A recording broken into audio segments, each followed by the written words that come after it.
नमस्कार, हस्तक्षेप में आपका स्वागत है। मैं हूं अमीन। देश की वर्तमान परिस्थितियों पर टीवी लाइव पर एक गंभीर परिचर्चा का आयोजन किया गया। उस परिचर्चा में मैंने भी हिस्सा लिया। इस परिचर्चा में वक्ताओं ने देश में जो गतिविधियां चल रही हैं उनका विश्लेषण किया। तो आइए सुनते हैं उस परिचर्चा के कुछ प्रमुख अंश साभार। अगर आपने हमारा चैनल सब्सक्राइब नहीं किया तो उसको सब्सक्राइब कर लीजिए। वीडियो को ज़्यादा से ज़्यादा लाइक और शेयर कीजिए और कमेंट करके बताइए भी कि इस परिचर्चा पर आपकी क्या राय है। तो आइए सुनते हैं इस परिचर्चा के कुछ प्रमुख अंश साभार। दोस्तों, बजट सत्र यानी संसद का जो बजट सत्र है उसकी शुरुआत होते ही नरेंद्र मोदी अपने असली खेल पर उतर आए हैं। मोदी का असली खेल है मुद्दों से ध्यान भटकाना और हर बात में किसी भी तरह गांधी परिवार को घसीटकर बेबुनियाद आरोप लगाना। पहले सोनिया गांधी नरेंद्र मोदी और बीजेपी के निशाने पर रहती थीं और उसके बाद राहुल गांधी को देश के सबसे बड़े विरोधी की तरह बीजेपी ने पेश करना शुरू कर दिया। और आज एक बार फिर मोदी ने सुबह राहुल गांधी को और शाम होते होते सोनिया गांधी को कटघरे में खड़ा करने की कोशिश की। मोदी को सोनिया गांधी, राहुल गांधी और प्रियंका गांधी की आपसी बातचीत से यह मौका मिला।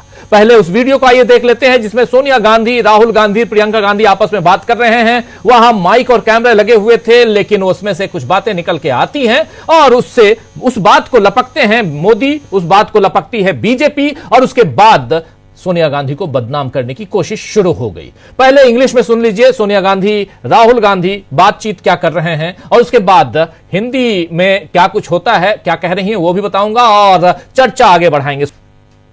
दरअसल राहुल गांधी राष्ट्रपति के अभिभाषण को बोरिंग कह रहे हैं। सोनिया गांधी ने राहुल गांधी और प्रियंका गांधी से आपसी चर्चा में कहा कि उन्होंने लंबा भाषण दिया, यानी राष्ट्रपति ने लंबा भाषण दिया और वो आखिर में थकी लग रही थी। अंग्रेजी में हो रही इस बातचीत में आखिर में सोनिया गांधी ने कहा पुअर थिंग, जिसका मतलब होता है बेचारी। यह सीधे सीधे राष्ट्रपति मुर्मू की थकान पर सोनिया गांधी की सहानुभूति थी। पुअर थिंग, बेचारी। लेकिन नरेंद्र मोदी ने इस बात को लपका और इसे एक आदिवासी राष्ट्रपति का अपमान करार दिया। मोदी इतनी अंग्रेजी तो जानते ही होंगे, अगर वो नहीं जानते हैं तो उनके साथी, उनके ऑफिस पीएमओ ये तो जानता ही होगा कि पुअर थिंग का मतलब गरीब चीज नहीं होता, बल्कि किसी की तकलीफ देखकर भी उसे पुअर कहा जाता है। लेकिन उन्हें गांधी परिवार को निशाने पर लेना था तो इसमें उन्होंने सीधी बात का टेढ़ा मतलब ढूंढ निकाला। दरअसल इसमें नरेंद्र मोदी को अपना फायदा दिखा कि अब उन्हें विपक्ष के सवालों से बचने का मौका मिलेगा, इसलिए क्योंकि विपक्ष अब उन्हें घेरेगा। कहां कहां घेरेगा? उन्हें घेरेगा वहां जहां डॉक्टर अंबेडकर का अपमान हुआ था। विपक्ष उन्हें घेरेगा वहां जहां महाकुंभ में कितने लोग मारे गए यह पूछा जाएगा। विपक्ष उन्हें घेरेगा वहां जहां इस देश के गरीबों के साथ अत्याचार हो रहा है, दलितों के साथ अत्याचार हो रहा है, वंचितों के साथ अत्याचार हो रहा है, वहां घेरेगा विपक्ष। लेकिन इससे बचने के लिए नरेंद्र मोदी को यह जो पुअर थिंग है उसमें से बेचारी की जगह गरीब चीज, जी हां गरीब चीज, ये समझ में आया। आपको बता दूं कि आज से दोस्तों बजट सत्र शुरू हुआ है जो 4 अप्रैल तक चलेगा। कुल 27 बैठकें इस बजट सत्र में प्रस्तावित हैं और कल निर्मला सीतारमण मोदी सरकार के तीसरे कार्यकाल का पहला बजट पेश करेंगी। लोकसभा में सीधे घटने के बाद जो सीधा जो लोकसभा में जो बातें आती रही वो घटनाओं के घटने के बाद सबसे बड़ी चीज है कि अब नरेंद्र मोदी जो हैं बतौर प्रधानमंत्री कमजोर हुए हैं। कमजोर कैसे हो गए? क्योंकि 240 सीटों पे आ गए हैं और इस बीच ट्रंप के अमेरिका से सत्ता संभालने के साथ ही जो वैश्विक हालात बने हैं उनका सामना भी करने की चुनौती नरेंद्र मोदी के सामने है। यानी भीतर और बाहर दोनों तरफ नरेंद्र मोदी चुनौतियों से घिरे हुए हैं और ऐसे में उन्हें फिर से संसद में विपक्ष का सामना करना होगा, ये बात वो जानते हैं। मोदी को पता है कि विपक्ष महाकुंभ में भगदड़ से लेकर अंबेडकर के अपमान और महंगाई, बेरोजगारी जैसी स्थायी समस्याओं पर उनसे जवाब मांगेगा। इसीलिए मोदी ने जवाब देने से बचने के लिए सोनिया गांधी को निशाने पर लिया और गांधी परिवार पर हमले के लिए राज परिवार शब्द का इस्तेमाल किया। जाहिर है कि नरेंद्र मोदी इस बात को एक बेवजह विवाद में बदलना चाहते हैं। मोदी ने यह सिलसिला शुरू किया और अब पूरी बीजेपी सोनिया गांधी की आलोचना में उतर आई है, लग गई है। संविधान की दुहाई दी जा रही है। आदिवासी समुदाय के खिलाफ कांग्रेस को बताया जा रहा है। ऐसा लग रहा है कि कल राहुल गांधी ने वंचित समाज दशा और दिशा कार्यक्रम में दिल्ली में जो भाषण दिया था, जिसके बारे में आप लोगों को हम लोगों ने इसी न्यूज पॉइंट में इसी समय इसी वक्त कल जिस भाषण की चर्चा हमने की थी उस भाषण का अब हिसाब किताब बराबर करने में बीजेपी लग गई है, क्योंकि वहां से, उस मंच से राहुल गांधी ने नरेंद्र मोदी को, बीजेपी को, इस सरकार को, आरएसएस को खूब घेरा था। वैसे बीजेपी के हमलों का दो टूक जवाब प्रियंका गांधी ने दिया है। प्रियंका गांधी ने बताया है कि उनकी मां ने असल में क्या कहा, और जहां तक माफी की बात है तो प्रियंका ने बीजेपी से ही माफी की मांग कर दी है। आइए जरा सुनते हैं प्रियंका गांधी क्या कह रही हैं और क्यों कह रही हैं कि बीजेपी को माफी मांगनी चाहिए। सुनिए जरा। तो जहां इन्होंने देश को डुबाया है, पहले उसके लिए माफी मांगे।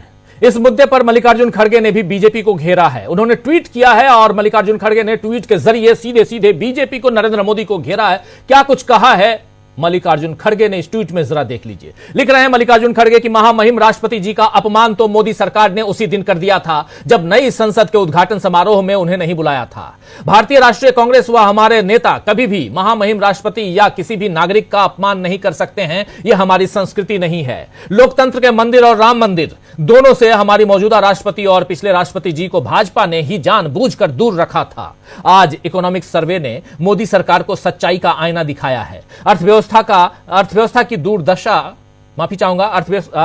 दुर्दशा को दिखाने के लिए भाजपा नेता और मीडिया का एक अंश श्रीमती सोनिया गांधी जी के वाक्यांश को तोड़ मरोड़ रहे हैं। कांग्रेस पार्टी ने हमेशा महामहिम राष्ट्रपति के पद की मर्यादा का आदर किया है। यह बात लिख रहे हैं मल्लिकार्जुन खड़गे, और साफ साफ यहां सोनिया गांधी के जो वाक्यांश हैं उसको तोड़ मरोड़ कर पेश किया जा रहा है, यह कह रहे हैं यहां पर मल्लिकार्जुन खड़गे। यानी मल्लिकार्जुन खड़गे ने सीधा सीधा बता दिया है कि आपने अपमान किया है, न कि हमने अपमान किया है। आपको बता दूं कि राष्ट्रपति के अभिभाषण पर जिस टिप्पणी को लेकर बीजेपी ने इतना हंगामा मचाया है, असल में सोनिया गांधी ने आधिकारिक तौर पर बयान दिया ही नहीं, वे तीनों आपस में चर्चा कर रहे थे। और ऐसा नहीं है कि केवल गांधी परिवार ने राष्ट्रपति के अभिभाषण पर कुछ कहा हो। कांग्रेस के कई सांसदों ने इस पर सवाल उठाए, विपक्षी दलों के कई सांसदों ने सवाल उठाए, और आरजेडी सांसद मनोज झा ने तो बाकायदा यहां बाइट देकर अपनी बात रखी। उन्होंने क्या कुछ कहा है, जरा मनोज झा को सुनते हैं और इस चर्चा को आगे बढ़ाएंगे। मनोज झा को, आरजेडी से सांसद हैं प्रोफेसर मनोज झा, अपनी बात रख रहे थे। अब जब इतने सारे सांसद राष्ट्रपति के भाषण पर टिप्पणी कर रहे हैं, बता रहे हैं कि उन्होंने केवल सरकार का लिखा हुआ भाषण पढ़ा, कोई मतलब की बात नहीं की, तब बीजेपी ने उन लोगों की टिप्पणियों पर कोई प्रतिक्रिया क्यों नहीं दी? क्यों बीजेपी को केवल सोनिया गांधी की बात का बुरा लगा, वो भी जिस बात का बुरा नहीं लगना चाहिए? वैसे लोकतंत्र में इस तरह बुरा लगने या लगाने से काम नहीं चलता है दोस्तों। अगर आप सार्वजनिक जीवन में हैं तो कुछ बातें सहनी भी पड़ती हैं, लेकिन मोदी और बीजेपी के बाकी नेता उनके खिलाफ हुई हर बात को देश विरोधी साजिश करार दे रहे हैं। आज सुबह संसद जाने से पहले नरेंद्र मोदी ने पत्रकारों से यही कुछ कहा है। आप जानते हैं कि संसद की सत्र की जब शुरुआत होती है तो नरेंद्र मोदी 10 मिनट 12 मिनट तक पत्रकारों के सामने भाषण देते हैं, प्रेस कॉन्फ्रेंस नहीं करते हैं। उन्होंने आज तक कोई प्रेस कॉन्फ्रेंस नहीं की, इसलिए प्रेस कॉन्फ्रेंस की बात नहीं करूंगा। सवालों का जवाब नहीं देते हैं, इसलिए प्रेस कॉन्फ्रेंस नहीं है। यहां अपने मन की बात, क्योंकि मन की बात वो करते हैं रेडियो के जरिए पूरे महीने, और जब संसद सत्र शुरुआत होती है तो प्रेस के, बाकी मीडिया के कैमरे लगे होते हैं, माइक आईडी लगे होते हैं, और वहां पर नरेंद्र मोदी भाषण देते हैं, प्रवचन देते हैं। आज प्रवचन देते हुए नरेंद्र मोदी ने बहुत सारी बातें कही हैं। 12 मिनट और 26 सेकंड का जो प्रवचन है नरेंद्र मोदी का, उसमें से एक छोटा सा हिस्सा ये इसलिए सुनना जरूरी है क्योंकि नरेंद्र मोदी अपनी ही सरकार के ऊपर उंगली उठा रहे हैं, लेकिन निशाना साधने की कोशिश कर रहे हैं राहुल गांधी पर। सुनिए जरा।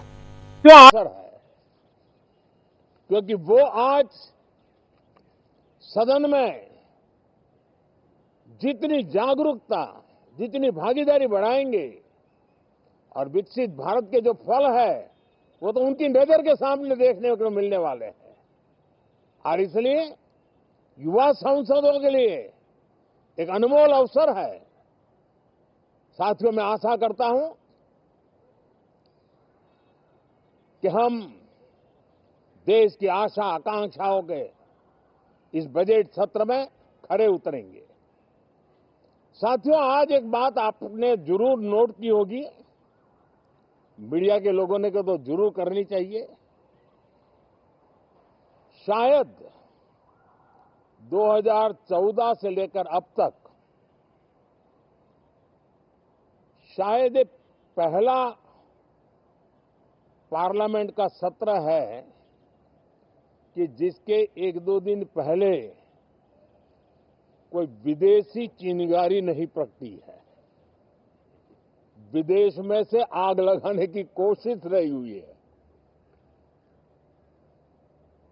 10 साल से यानी 14 से देख रहा हूं, हर सत्र के पहले शरारत करने के लिए लोग तैयार बैठते थे और यहां उसको हवा देने वालों की कोई कमी नहीं है। ये पहला सत्र मैं पिछले 10 साल के बाद देख रहा हूं कि जिसमें किसी भी विदेशी कोने से कोई चिंगारी नहीं हुई। साथियों, बहुत बहुत धन्यवाद। तो साथियों, बहुत बहुत धन्यवाद। लेकिन उससे पहले नरेंद्र मोदी जो बात कह गए, क्या अपने ऊपर निशाना नहीं साध रहे थे?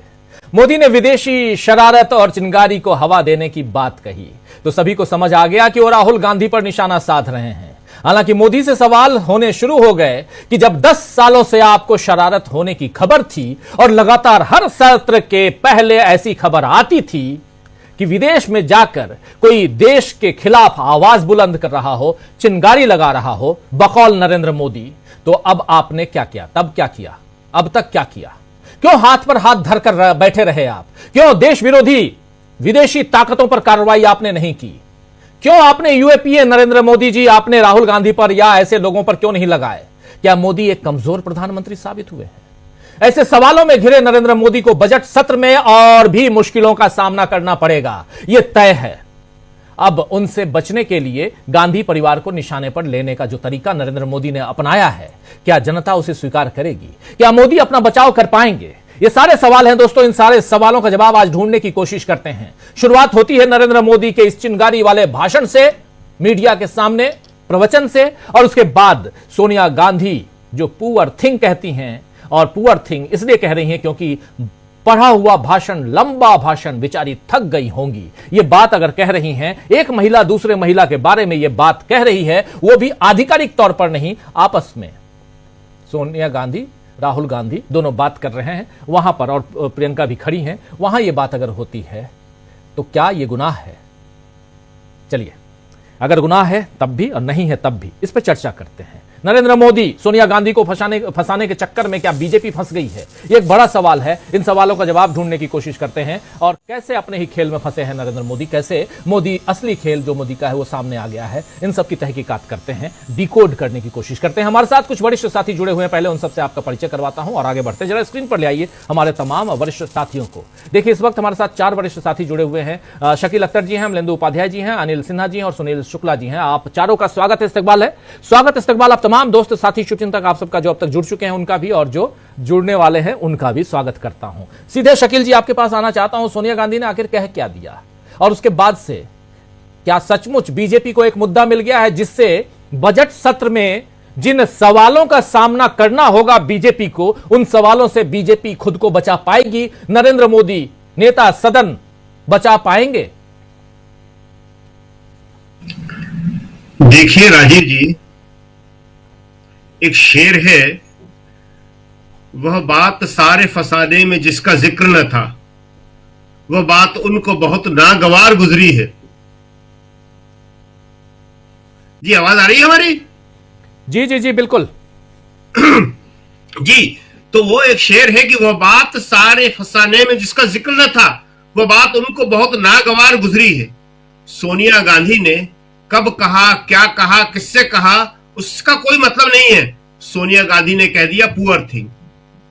अरे ये आपसी बातचीत में ऐसी बातें तो लोग बहुत कुछ करते हैं। इन लोगों ने तो सार्वजनिक रूप से राष्ट्रपति प्रतिभा पाटिल के लिए किचन में काम करती है जैसा शब्द बोल दिया था। प्रणब मुखर्जी के लिए नॉन सोनियाइट प्रेसिडेंट बोल दिया था, और उससे पहले के राष्ट्रपतियों के बारे में तो क्या क्या बोला कि झाड़ू लगाते हैं, ये भी बोल दिया था। संसद के उद्घाटन पे न बुलाकर, जैसा कि खड़गे जी ने कहा, सबसे पहला और सबसे बड़ा अपमान तो खुद मोदी सरकार ने किया था राष्ट्रपति जी का। ये जो बात कर रहे हैं प्रियंका गांधी, सोनिया गांधी और राहुल गांधी, ये तो बड़ी सहानुभूति से बात कर रहे हैं कि इतना लंबा भाषण और उस लंबे भाषण में कुछ नहीं, अगर कोई कंटेंट होता है तो बोलने वाले को ही मजा आता है। तो उन्होंने कहा थक गई बेचारी, पुअर थिंग, इसमें कोई खास बात नहीं है। लेकिन बिल्कुल सही कहा आपने कि किसी भी तरह राहुल को घेरो, सोनिया को घेरो, नेहरू को घेरो, इंदिरा गांधी को घेरो, इनमें ही सारी की सारी एनर्जी जो है देश के प्रधानमंत्री लगाते रहते हैं। उन्हें एनर्जी लगाना चाहिए देश के विकास में। कह रहे हैं कि साहब विदेश से कुछ आया नहीं। अरे विदेश से तो वहां से अमेरिका के राष्ट्रपति ने हमारे लाखों लोगों को निकाल दिया। चीन हमारे घर में घुस के बैठा हुआ है। मुद्दे ये हैं। अरे इन लोगों ने तो राष्ट्रपति के अभिभाषण में, राष्ट्रपति का अभिभाषण देते हुए वहां नारे लगाए हैं, वहां विरोध किया है। कांग्रेस ने, बाकी विपक्ष ने शांतिपूर्वक राष्ट्रपति का अभिभाषण सुना।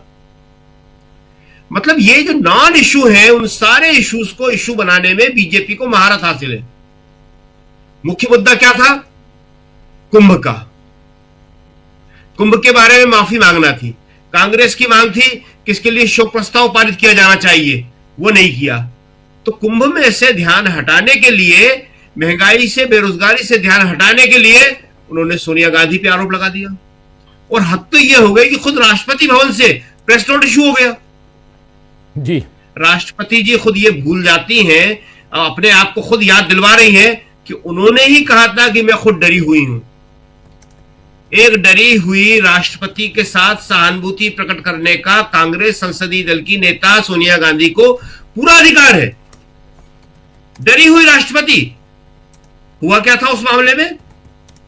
वेस्ट बंगाल के मामले में सीबीआई को केस सौंपा गया था और सीबीआई एक व्यक्ति को पकड़ पाई थी और उस व्यक्ति को भी इतना पुअर केस उसके बारे में बनाया था। वही पुअर शब्द का हम भी इस्तेमाल कर रहे हैं। पुअर केस बनाया था कि उसे सिर्फ आजीवन कारावास की सजा हुई, जिसका आज बीजेपी विरोध कर रही है। खुद ममता बनर्जी विरोध कर रहे हैं जी। तो आप जो है केवल कहने के लिए कुछ भी कहते हैं, करने के बारे में आपका कोई ध्यान नहीं है जी। देखिए किसानों पर आज सबसे बड़ी बात थी, जो खड़गे जी ने कहा भी है कि राष्ट्रपति के अभिभाषण में उसमें बोलना चाहिए था, लेकिन उसमें कुछ भी नहीं बोला। और जो सारा का सारा भाषण वो लग रहा था वाकई क्लास में कोई चीज, एकेडमिक चीज पढ़ाई जा रही। और प्रधानमंत्री जी ने जो उनका, उससे पहले वो मीडिया से बात करने के लिए होता है। संसद सत्र की शुरुआत ही प्रधानमंत्री के मीडिया से इंटरेक्शन के साथ होती है जी। बरसों से परंपरा चली आ रही है। नेहरू करते थे, इंदिरा करती थी, वो बात नहीं कहेंगे। वो सवालों के जवाब देते थे। लास्ट प्रधानमंत्री मनमोहन सिंह रहे, वो देते थे जवाब। वाजपेयी जी देते थे, और कम से कम नहीं तो 3-4 सवालों का, कई बार सवाल 6-7 भी हो जाते थे। लेकिन ये एक सवाल का जवाब भी नहीं देते। आते हैं, अपना लिखित वक्तव्य पढ़ते हैं और चले जाते हैं। देखिए कल है बजट, सरकार के पास देने के लिए कुछ भी नहीं है, और इसलिए आज वो सारे मामले को सोनिया गांधी पे लेके आ गई है। लेकिन सोनिया गांधी पर मामला लाने से समस्या का कोई हल होने वाला नहीं है। आज संसद के अंदर सब जगह यही चर्चा थी कि सोनिया गांधी ने अगर कोई बाइट दी होती, सोनिया गांधी ने प्रेस के सवालों का जवाब दिया होता, राहुल ने कुछ कहा होता, तब तो कोई बात थी। एक बात आपको बताएं कि इन लोगों ने मतलब यहां तक कहा था कि हां हम अमेरिका के एजेंट हैं। अमेरिका के एजेंट बनने की स्वीकारोक्ति इस कांग्रेस के विरोध में जो विपक्ष था वो कहता था, और यहां वो कह रहे हैं कि विदेश से कोई चिनगारी नहीं आई। अरे विदेश से कौन चिनगारी ला रहा था? किसने चिनगारी लाई है? कभी सिर्फ चीजों को डाइवर्ट करते रहना, उसके अलावा इस सरकार के पास अब कोई काम नहीं बचा है। कल बजट आएगा, सबसे बड़ी समस्या होगी कि घटती विकास दर, जीडीपी जो है वो बढ़ नहीं रही है। जीडीपी की जो थोड़ी बहुत सपोर्ट है वो किसानों की वजह से, खेती किसानी की वजह से, और उसकी वजह से जीडीपी थोड़ी सी थमी हुई है। उसी किसान को ये कुछ दे नहीं रहे हैं। खड़गे जी ने से बहुत अच्छा सवाल उठाया है। उन्होंने कहा कि मैडम किसानों पर तो कुछ बोलती, वो तो उन्होंने कुछ बोला नहीं है। तो आज जो है सोनिया गांधी को घेरने की इनकी जो कोशिश है वो एक मजाक है, उसमें कुछ भी हासिल इनको होने वाला नहीं है। राष्ट्रपति को एक मोहरा बना रहे हैं, राष्ट्रपति पद की गरिमा ये खुद कम कर रहे हैं। जब सबसे पहले इन्होंने राष्ट्रपति को एक विवाद में डाला, राष्ट्रपति जैसे उच्चस्थ पद को, सर्वोच्च पद से कहलवाया कि मैं खुद डरी हुई हूं। देश में इतने बलात्कार हो रहे हैं, इतनी बुरी हालतें, महिला सुरक्षा पे इतने गंभीर सवाल है। और ठीक है, अगर वेस्ट बंगाल के मामले में राष्ट्रपति मुर्मू जी डरी हुई थी तो राष्ट्रपति मुर्मू जी को यह भी इंश्योर करना चाहिए था कि उस मामले में पूरा न्याय हो। उस डॉक्टर लड़की का परिवार असंतुष्ट, वहां की मुख्यमंत्री ममता बनर्जी असंतुष्ट, केंद्र में सत्तारूढ़ पार्टी भाजपा असंतुष्ट। और कौन था जिसने आरोप पत्र तैयार किया था? प्रोसिक्यूटर कौन था? प्रोसिक्यूटर था सीबीआई। मामला सीबीआई ने किया था, तो सीबीआई किसके अधीन आता है? केंद्र सरकार के। राष्ट्रपति जी ये सब नहीं बोलेंगी। कभी ये भी पूछ लेती है कि भाई नई संसद का उद्घाटन हुआ था जिसमें मैं आज अभिभाषण देने आई हूं, उसके उद्घाटन पर मुझे क्यों नहीं बुलाया था आपने? खुद अपने पद की गरिमा को कम कर रहे हैं ये लोग और सवाल उठाते हैं सोनिया गांधी पे, जिन्होंने हमेशा संसदीय लोकतंत्र की गरिमा को बनाए रखा है। जी राजीव जी, बिल्कुल बिल्कुल आप सही कह रहे हैं। बहुत कुछ यहां संसद के इस सत्र में उसकी शुरुआत आज से, आगाज आज से, और आगाज ऐसा है तो फिर अंत कैसा होगा। आप सब कई बार इस सेंटेंस को सुने होंगे, लेकिन यहां पर जो 4 अप्रैल तक जिस संसद के सत्र को चलना है, 27 बैठकें प्रस्तावित हैं इस संसद सत्र में, बजट सत्र में, और आज इकोनॉमिक बजट जो है वो पहले पेश हुआ है, लेकिन उससे कल पूर्ण बजट पेश होगा। लेकिन उससे पहले जो कुछ आज संसद की शुरुआत, जहां प्रधानमंत्री नरेंद्र मोदी शरारती तत्व, विदेशी चिंगारी, ये सारे शब्दों का इस्तेमाल कर रहे थे कि 10 साल में पहली बार, जब 11वें साल में वो आए हैं तो पहली बार वो देख रहे हैं कि चारों तरफ शांति है, खामोशी है। क्या ये नरेंद्र मोदी के कमजोर होने का असर है? ये भी पूछा जा सकता है, सोचा जा सकता है। हमारे साथ प्रशांत टंडन जी भी जुड़ गए। प्रशांत जी, आपका स्वागत करता हूं और आपके पास ही आना चाहता हूं। प्रशांत जी, सुने होंगे आप भी सुबह नरेंद्र मोदी का भाषण, प्रवचन, और उसके बाद सोनिया गांधी, राहुल गांधी, प्रियंका गांधी आपस में बात कर रहे हैं। आइए जरा एक बार फिर सुना देते हैं, नहीं सुने होंगे तो दोबारा सुन लीजिए। जो साथी बाद में जुड़े हैं उनको भी अंग्रेजी से हिंदी ट्रांसलेट भी करके बता दूंगा कि आखिर चल क्या रहा था, लेकिन पहले अंग्रेजी में चल क्या रहा है वो सुन लीजिए। आपको साफ समझ में आएगा कि यहां मीडिया से कन्वर्सेशन नहीं है, मीडिया से कोई बातचीत नहीं है, लेकिन सब कुछ यहां मीडिया के सामने है। राहुल गांधी राष्ट्रपति के अभिभाषण को बोरिंग कह रहे हैं, और सोनिया गांधी ने राहुल गांधी और प्रियंका गांधी से आपसी चर्चा में कहा कि उन्होंने लंबा भाषण दिया और वो आखिर में थकी लग रही थी। अंग्रेजी में ये भाषण, ये वार्तालाप इन लोगों के बीच, और इस बातचीत में आखिर में सोनिया गांधी ने कहा पुअर थिंग, जिसका मतलब है बेचारी। एक महिला दूसरी महिला राष्ट्रपति के लिए कह रही हैं, और यह सीधे सीधे राष्ट्रपति द्रौपदी मुर्मू की थकान पर सोनिया गांधी की सहानुभूति थी। लेकिन नरेंद्र मोदी ने इस बात को किस ढंग से लपका और इसे एक आदिवासी राष्ट्रपति महिला का अपमान करार दिया, और यहीं से कहानी जो है उसको बनाने और बदलने की कोशिश हो रही है। प्रशांत टंडन जी, क्या कहेंगे? देखिए राजीव जी, ये जो अभिभाषण होता है राष्ट्रपति का, ये कैबिनेट का लिखा हुआ भाषण होता है। दोनों सदनों में राष्ट्रपति के अभिभाषण पर धन्यवाद प्रस्ताव पर बहस होती है। इससे भी कड़े शब्द कहे जाएंगे सदन के अंदर। दोनों सदनों में भरी भरी आलोचना होगी, उनके हर वाक्य की आलोचना होगी। राष्ट्रपति के अभिभाषण की आलोचना करना कोई ब्लास्फेमी नहीं है, और ये ऑफ द रिकॉर्ड बात है, और ये लाइटर वीन में कही गई बात है, और उसको लेकर पतंगर बना रहे हैं आप। अगर इतना मोदी सरकार और सारे लोग, बेसिक मुद्दा क्या है राजीव जी? बेसिक मुद्दा यह है कि इतना ढिंढोरा पीटने के बाद, हजारों करोड़ रुपए स्वाहा करने के बाद, अगर आप तीर्थ यात्रियों की जान नहीं बचा सके, वहां पे सरकार के आंकड़े के हिसाब से 30 लोग मर गए, जो इंडिपेंडेंट पत्रकार हैं उनके हिसाब से संख्या बहुत ज्यादा है। इतने लोग कैसे मर गए? कौन वीआईपी थे जो इतने बड़े स्नान के पहले 48 घंटे पहले वहां गए थे और उनकी वजह से व्यवस्था अस्त व्यस्त हो गई? ये सवाल है। देश के बेकसूर नागरिक अगर मारे जाएं भगदड़ में सरकार की बदइंतजामी से, और इतना ढिंढोरा पीटने के बाद कि कोई मुख्यमंत्री वहां पे उसको अपना राजनीतिक आयोजन बना रहा था, अपनी ब्रांड बिल्डिंग के लिए इस्तेमाल कर रहा था और प्रशासन का शासन का ध्यान वहां पे लोगों की जान बचाने में नहीं था। कितनी कहानियां और कितने पत्रकारों की स्टोरीज आ रही हैं जो देखी जा रही हैं कि कितना खराब इंतजाम वहां पे था।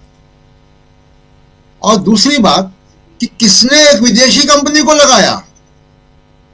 इस देश में कुंभ लगातार हो रहे हैं और अमूमन बिना हादसे के होते हैं।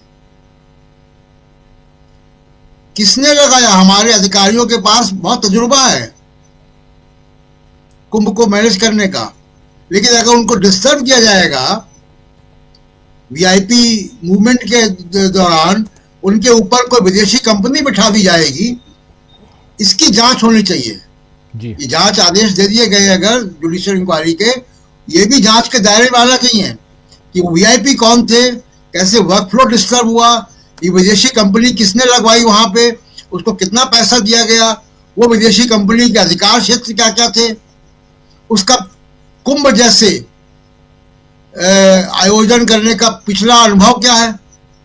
वो अकाउंटिंग कंपनी है राजीव जी, जी जी, वो अकाउंटिंग कंपनी को कुंभ के मैनेजमेंट में क्यों लगाया गया, किसने लगाया? मूल सवाल यह है, इधर उधर आप घुमाए नहीं लोगों को ये सरकार। और दूसरी बात, जो आज एक आर्थिक सर्वेक्षण आया है वो देश के लिए चिंता की बात है। पिछले आर्थिक सर्वेक्षण में कहा गया था, ये प्रोजेक्शन किया गया था कि 7% ग्रोथ रेट प्रोजेक्ट की गई थी। अब आर्थिक सर्वेक्षण कह रहा है 6.4 ग्रोथ रेट जीडीपी की। कितनी बड़ी विफलता है। कौन सी आपदा आ गई थी कोविड जैसी? अभी कोई आपदा नहीं थी। ये इकोनॉमिक मिसमैनेजमेंट है, सरकार की विफलता है। सही कह रहे थे शकील जी कि अगर वो कृषि क्षेत्र में अगर उत्पाद नहीं हुआ होता, जीडीपी में कंट्रीब्यूशन नहीं हुआ होता, तो ये और बुरा होगा जी। और ये आर्थिक सर्वेक्षण कह रहा है कि अगर 8% की ग्रोथ आपको चाहिए तो हर साल 85 लाख नौकरियां देनी पड़ेंगी। कहां है 85 लाख नौकरियां? कैसे इन्फ्लेशन को कम करेंगे? और ये 6.4 का जो ग्रोथ रेट है ये तो अभी प्रोजेक्टेड है। अभी अमेरिका से क्या आने वाला है, जिस विदेशी हरकत की बात वो कर रहे हैं। ट्रम्प बार बार कह रहा है कि मैं 100% टैरिफ लगाऊंगा जी। डॉलर के खिलाफ रुपया कैसे कम करेंगे आप? रुपए की कीमत को कैसे संभालेंगे? 86 रुपए 87 रुपए डॉलर चल रहा है अगर, तो कैसे संभालेंगे आप? तो ये मुख्य सवाल हैं कि आर्थिक ग्रोथ रेट आप कहां से लाएंगे, नौकरियां कहां से देंगे। अब प्राइवेट सेक्टर में इन्वेस्टमेंट कम हुआ है, मैन्युफैक्चरिंग नीचे गई है, लोगों के अंदर क्रय शक्ति की कमी आई है, चारों तरफ इकोनॉमिक बदहाली है। वो सोनिया गांधी के 30 सेकंड के साउंड बाइट से उसका आंसर नहीं आ रहा है। और नरेंद्र मोदी तो कम से कम ये सवाल ना उठाएं जो कि कांग्रेस की विधवा और 50 करोड़ की गर्लफ्रेंड, ये सब कुछ तो वो पब्लिक मीटिंग से कह चुके हैं। भाषा की मर्यादा कितनी नीचे जा सकती है वो तो आप सबके सामने उदाहरण है। इसी 2024 के चुनाव में किस तरीके के भाषण दिए गए हैं। तो मुख्य सवाल आर्थिक है, मुख्य सवाल चीन के साथ जो संबंध है वो चुनौती है कि चीन कितना अंदर घुसा हुआ है, चीन की चुनौती कितनी बड़ी है, आर्थिक चुनौती, उसके बारे में भी आर्थिक सर्वेक्षण में कहा गया जी। सरकार की योजना क्या है, सरकार क्या करने जा रही है, कल बजट में हम देखेंगे अगर बजट में ये सब चीजों के अगर एड्रेस होती है। लेकिन पिछले आर्थिक सर्वेक्षण से और ये बजट पूरा ईयर निकल गया, ये आर्थिक सर्वेक्षण कम करके क्यों बता रहा है? इसका मतलब है कि आप एग्जाम में फेल हो गए हैं और बुरी तरह फेल हुए हैं। क्या आप कह रहे थे विकसित भारत 8% की ग्रोथ चाहिए, विकसित भारत को 6.4, इतना अंतर होता है। तमाम और चीजों की तो मैं बात भी नहीं कर रहा हूं कि जो फिस्कल रिस्पॉन्सिबिलिटी जो एक्ट है उसका पालन कितना हो रहा है, कितना नहीं हो रहा है। सबसे बुरा ट्रैक रिकॉर्ड है जब से वो कानून बना है, जो बजट घाटा है और जो अनकवर्ड बजट घाटा है। तो तमाम एरियाज में सरकार की विफलता है। और ये राष्ट्रपति का अभिभाषण मैंने भी सुना, उसके बारे में पढ़ा, वो आपने कैबिनेट से उनको पास करा के दे दिया। और दिल्ली के इलेक्शन का प्रचार था वो तो 8 बार तो उन्होंने मिडिल क्लास कहा। किसके लिए कहा मिडिल क्लास? दिल्ली के इलेक्शन के लिए कहा है ना मिडिल क्लास जी। तो राष्ट्रपति के अभिभाषण को आप, वो एक पॉलिटिकल डॉक्यूमेंट होता है, वो कैबिनेट पास करती है। और अभी हम जब इसी प्रोग्राम में राजीव जी, जब संसद के दोनों सदनों में राष्ट्रपति के अभिभाषण पर धन्यवाद प्रस्ताव पर बहस होगी, तो हम देखेंगे कि इस अभिभाषण पे उनके शब्द काटने का भी अमेंडमेंट आते हैं, पैराग्राफ खत्म करने के अमेंडमेंट आते हैं, संशोधन आते हैं, आलोचना होती है। इससे कड़े शब्द कहे जाएंगे संसद में। जी राजीव जी, बिल्कुल आप सही कह रहे हैं। संसद में अभी राष्ट्रपति के अभिभाषण पर जो धन्यवाद प्रस्ताव आएगा उस पर भी अभी चर्चा होगी। और इन सब के बीच कल बजट पेश होगा, आम बजट। और उस आम बजट से पहले जो आर्थिक सर्वेक्षण आज आया है, उसमें इकोनॉमिक सर्वे जो है, वो सर्वे रिपोर्ट क्या कहती है, ये बहुत महत्वपूर्ण है, जिसके बारे में यहां बात कर रहे थे प्रशांत टंडन जी। पूरा खुलकर यहां पर देश की जो आर्थिक दिशा है वो रख दिया गया है। और इसमें देश पीछे जा रहा है, पिछड़ रहा है, वो उस आर्थिक सर्वेक्षण से समझ में आ रहा है। लेकिन क्या नरेंद्र मोदी फिर भी उस हवाई बातें जो कर रहे हैं उन बातों को ही आगे बढ़ाते रहेंगे? क्या बीजेपी उसी हिसाब से राजनीति करती रहेगी और देश उसी हिसाब से चलाने की कोशिश करती रहेगी? और जिसमें ऐसे मुद्दों को लाकर जहां सोनिया गांधी, राहुल गांधी, प्रियंका गांधी, और वो भी राष्ट्रपति इतना लंबा भाषण देकर थक गई हैं और उस पर अपनी बात रख रहे हैं, उस बात को पकड़ के आगे बढ़ाने की कोशिश होती रहेगी। क्या इन सब के जरिए देश की सियासत को तो आप चमका लेंगे, लेकिन ये जो मिडिल क्लास और गरीबों की बात आप कर रहे थे, उनको कितना आगे बढ़ाएंगे, ये एक बड़ा सवाल उठता है। आना चाहता हूं जल्दी से सुनील शुक्ला जी आपके पास। सुनील जी, कैसे आप देखते हैं, यहां एक अभी तक राहुल गांधी, प्रियंका गांधी की बात हो रही थी, सोनिया गांधी का नाम पिछले कई दिनों से नहीं आया था, महीनों से। लेकिन अब बीजेपी की सियासत में जब आज से 5-7 दिन बाद, ठीक 5 दिन बाद, 7 दिन भी नहीं, 5वें दिन अगर दिल्ली में चुनाव है, वोटिंग है, उससे पहले सोनिया गांधी के नाम को लाकर क्या बेनिफिट मिलता हुआ नजर आता है यहां बीजेपी को? धन्यवाद राजीव जी। भारतीय जनता पार्टी अपनी राजनीति को कांग्रेस के इस नेतृत्व से अलग नहीं कर सकती। वो हमेशा अपने उसको टारगेट पर रखेगी। उनको यह पता है कि इस सरकार के खिलाफ अगर कोई पार्टी या कोई नेता या नेतृत्व कोई राजनीतिक माहौल इस देश में बना सकता है या बना रहा है या तेजी से बना चुका है, तो वह केवल गांधी परिवार है। सोनिया गांधी के खिलाफ ये कोई बात नहीं कर पाते थे, कभी भी सोनिया गांधी को विश्वसनीय नहीं बना पाए।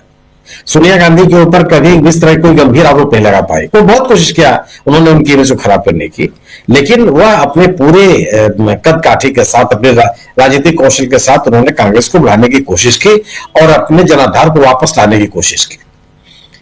सवाल इस बात का है, मैं इस बात से सहमत नहीं हूं कि उनकी आपसी बातचीत है। अगर आप मीडिया की मौजूदगी में कांग्रेस पार्टी के 3 नेता, वरिष्ठ नेता और अगली पंक्ति के नेता कोई बातचीत कर रहे हैं, तो उसको निजी बातचीत नहीं कही जा सकती। सवाल इस बात का है, लेकिन उस बातचीत में ऐसी कोई बात कही ही नहीं गई जिसको लेकर कोई आपत्ति की जाए। क्या राष्ट्रपति का अभिभाषण कोई इतना पवित्र ग्रंथ है कि जिसमें कोई चर्चा नहीं होगी? वो जो वक्तव्य है उसके बारे में कोई टिप्पणी नहीं होगी? किस बात के लिए फिर टिप्पणी, वो भाषण दिया गया? कोई इस देश के संसद में होने वाली कोई भी घटना ऐसी हो सकती है, इस पर चर्चा नहीं हो सकती, उससे विपक्ष उस पर ऊपर टिप्पणी नहीं करेगा। ये कब से आ गया? प्रधानमंत्री जी आज संसद में प्रवेश के पहले अगर 2 शब्द भी कुंभ में मारे गए लोगों के प्रति संवेदना व्यक्त कर दिए होते तो शायद ज्यादा संवेदनशील नजर आते। अगर वह उस बात की जिम्मेदारी लेते हुए आते कि सरकार, हमारी सरकार से, हमारे पार्टी की सरकार से कोई ना कोई विफलता हमारे सामने आई है जिसके कारण दुर्घटना घटी, तो शायद ज्यादा संवेदनशील नजर आते। उसकी चर्चा भी उन्होंने करना नहीं महसूस किया। और जब आप इतनी बड़ी घटना को, जो लोग अपने धार्मिक कार्यों के लिए आए थे, उनको सुरक्षा देने में विफल रहने वाली सरकार के मुखिया, उस पार्टी के सबसे बड़े नेता, अगर उनके प्रति कोई वक्तव्य नहीं देते तो वह संवेदना के सवाल कैसे उठा सकते हैं? सवाल इस बात का है कि और राष्ट्रपति जी का सम्मान बढ़ाने का काम भारतीय जनता पार्टी ने कब किया? चाहे वर्तमान राष्ट्रपति जी का, चाहे उसके पहले के राष्ट्रपति जी का। संसद भवन का जब शिलान्यास हुआ, क्या उस समय राष्ट्रपति वहां मौजूद थे? क्या राष्ट्रपति के बगैर संसद की कल्पना की जा सकती है? जब नए संसद भवन का उद्घाटन हुआ तो वर्तमान राष्ट्रपति को उसको आमंत्रित किया गया। यह जो सरकार होती है वो तो राष्ट्रपति की होती है, किसी प्रधानमंत्री की सरकार नहीं होती, वो किसी पार्टी की सरकार नहीं होती। संवैधानिक परिभाषा में यह सरकार राष्ट्रपति की होती है। और जो सरकार का प्रमुख है, जिसके बगैर सरकार की कल्पना नहीं की, वो कहती है अपने संबोधन में कि मेरी सरकार। राष्ट्रपति को हर संबोधन में इस बात को कहता है। अब उस राष्ट्रपति को आपने संसद के उद्घाटन में नहीं बुलाया और आप कहते हैं कि नहीं, मैंने बड़ा असम्मान कर दिया, कांग्रेस ने अपमान कर दिया। कांग्रेस ने या कांग्रेस के नेता ने, संसदीय दल के नेता ने तो केवल टिप्पणी की कि वो अपने भाषण को पूरा नहीं पढ़ पाए। कांग्रेस के विपक्ष के नेता और कांग्रेस के नेता ने कहा कि वो बोरिंग था। ये इतना भी अधिकार नहीं उनको करने का। वो क्या करेंगे? आपका यशोगान गाएंगे? आप केवल ये कहते रहे कि नहीं जो आप कर रहे हो भूतो न भविष्यति। तो फिर विपक्ष किस बात का? तो किस बात के लिए विपक्ष में बैठे हुए हैं वो? क्या उनकी जिम्मेदारी नहीं बनती है कि सरकार की विफलताओं को, सरकार की कमियों को, सरकार के आर्थिक सर्वेक्षण के में जो कमियां हैं उसका उल्लेख करें, वो जो अर्थव्यवस्था इस देश की प्रभावित हो रही है उसका उल्लेख करें? देश तो उनसे ही अपेक्षा करता है। विपक्ष के नेता ये काम किया। और इसको लेकर आप अगर इन सोनिया गांधी के इस वक्तव्य को लेकर के आप अपनी आर्थिक विफलताओं को छिपाना चाहते हैं, वो संभव नहीं है। क्योंकि आर्थिक विफलता ऐसी है जिसको हर व्यक्ति महसूस करता है। अगर उसको महंगाई का सामना करना पड़ रहा है, हर व्यक्ति के जीवन में उसका असर पड़ रहा है। अगर उसकी क्रय शक्ति घटी है तो पूरे बाजार में उसका असर दिखाई पड़ रहा है, प्रति व्यक्ति के जीवन में दिखाई पड़ रहा है कि वह आवश्यक वस्तुओं की खरीद करने में संकोच कर रहा है। वह अपने आपात स्थितियों में खर्चे को व्यवस्था के कारण ढेर सारी चीजों पर पैसा व्यय नहीं करना चाहता। बाजार में मांग नहीं दिखाई पड़ रही है, उत्पादन के क्षेत्र में लगातार गिरावट चली जा रही है। तो अर्थव्यवस्था तो एक ऐसी चीज है जिसके असर से कोई बच नहीं सकता। और आप उस असर से लोगों को ध्यान हटाने के लिए अगर आप सोनिया गांधी के इस 3 सेकंड के वक्तव्य को अगर आप निर्भर रहना चाहेंगे तो संभव नहीं है। अगर आप इस वक्तव्य पर इसके सोनिया गांधी के बयान को देख करके कुंभ के अपनी विफलताओं को आप छिपा लेंगे, वो संभव नहीं है। चर्चा उसी की होगी, जवाबदेही आपके उसी की होगी। कांग्रेस के इस नेता के बयान से आप अपनी राजनीतिक विफलताओं को छिपा नहीं पाएंगे। दिल्ली के चुनाव में उनकी चर्चा होगी। जिन चीजों से आप बचना चाहते हैं कि आप 5 बार और 8 बार और 10 बार मध्यम वर्ग का नाम ले लें आर्थिक सर्वेक्षण में, तो आप मध्यम वर्ग से संतुष्ट हो जाएगा, ये संभव नहीं है। कतई संभव नहीं है। क्योंकि मध्यम वर्ग जिन समस्याओं का सामना कर रहा है वो उसके सामने है, पूरे समाज के सामने है, सब इसको महसूस कर रहे हैं। और अगर आप ये बात कर रहे हैं कि विपक्ष विदेश से कोई हट नहीं है, विपक्ष क्यों नहीं आई? राष्ट्रपति, यूएस के नवनिर्वाचित राष्ट्रपति ने तमाम दावों के बावजूद भारत के प्रधानमंत्री को तो अपने शपथ ग्रहण समारोह में आमंत्रित नहीं किया। क्या चर्चा नहीं होने वाली है? जो देश अपने आप को दुनिया की सबसे बड़ी तेजी से बढ़ती हुई अर्थव्यवस्था का होने का दावा कर रहा था, वो करता रहा है, वो क्या उस ऐसे देश की उपेक्षा कर सकता है अमेरिका? संभव है ये। यानी कि आपके द्वारा किए जा रहे दावों के प्रति और आपके अपने राजनीतिक अहमियत के लिए की जा रही घोषणाओं को लेकर के वो देश बहुत संवेदनशील नहीं था, बहुत नहीं दे रहा था। आप उसका भी ध्यान दीजिए, आप उसकी भी बात कीजिए। विदेश नीति की जो विफलताएं हैं, क्या वह उससे सरकार बच सकती है? आज के भारत देश के पड़ोस में आप कहते थे कि नेवर फर्स्ट, क्या स्थिति हो गई? कौन सा ऐसा आपका पड़ोसी है जिसके साथ आपके बहुत अच्छे संबंध हो? कौन सा विदेश व्यापार, किस देश के साथ आपका विदेश व्यापार है बहुत अच्छा है, जिसके लगे कि निरंतर आपकी मांग बढ़ती चली जा रही है और आपका निर्यात जो है वो बढ़ता चला जा रहा है? तमाम सवाल ऐसे हैं और प्रधानमंत्री के प्रारंभिक वक्तव्यों से इसी बात की अपेक्षा की जाती है। आज देश का आर्थिक सर्वेक्षण प्रस्तुत हो रहा था। आर्थिक सर्वेक्षण ही एक डॉक्यूमेंट है, उसकी घोषणा केवल संसद में आकर रखी जाती है। संसद में आकर रखी जाएगी, वो आर्थिक सर्वेक्षण से चर्चा नहीं करेंगे आप, उसकी आलोचना नहीं होगी, विपक्ष का नेता उसको कोई टिप्पणी नहीं करेगा, उसको प्रस्तुत करने की शैली को लेकर के विपक्ष का नेता अपनी बात नहीं कहेगा और आप उसको कहेंगे कि राष्ट्रपति जी का अपमान हो गया। राष्ट्रपति के द्वारा कही गई बातों को या राष्ट्रपति के द्वारा जिस तरीके से बातें कही गई, अगर उसकी आलोचना नहीं होगी तो किसकी आलोचना होगी? तथ्यों की आलोचना होगी और प्रस्तुत करने की शैली की आलोचना होगी। और ये दोनों बातों को लेकर के अगर आप कांग्रेस पर हमला होना चाहते हैं तो मुझे नहीं लगता कि इसका असर कोई लोगों के ऊपर पड़ने वाला है। आप सरकार की सोनिया गांधी के बयान को लेकर के अपनी विफलताओं को से लोगों का ध्यान हटाने की एक नाकाम कोशिश मात्र है। जी बिल्कुल बिल्कुल, आप सही कह रहे हैं, एक नाकाम कोशिश मात्र है, क्योंकि एक लंबा बजट सत्र है और इस सत्र में सरकार घिर सकती है, ये तय मानिए। जरा अनिल सिन्हा जी आपके पास आना चाहता हूं। अनिल जी, कैसे देखते हैं आप आज आगाज ऐसा, तो अंजाम क्या होगा? नहीं, मुझको लेकिन लग रहा है ये कि उन्होंने खुद को फंसा लिया खुद ही। अब ये जो राष्ट्रपति की जो अपमान का मामला है, उन्होंने जो बात दबी हुई थी, अब ये चर्चा तो आ गई ना, और आएगी ही कि किस तरह से उन्होंने अपमानित किया दोनों राष्ट्रपतियों को अपने कार्यकाल में, तो वो सब चर्चा आ गई। और इससे ज्यादा वो इसमें तो शब्द है जिसका मतलब अर्थ वो निकाल रहे हैं जो अर्थ है नहीं, लेकिन वहां तो कॉन्क्रीट में उन्होंने जो अपमान किया हुआ है, उन्होंने जिस तरह से उनको नेग्लेक्ट किया और उनको जिस तरह से उनको सम्मान देना था नहीं दिया, और जो पूर्व राष्ट्रपति हैं उनके साथ जो किया गया वो तो आप देख ही रहे हैं। क्या कि उनको एक कमीशन का, one nation one election commission का चेयर का रिपोर्ट बनाने का काम सौंप दिया, जो कि इतिहास में कभी हुआ नहीं।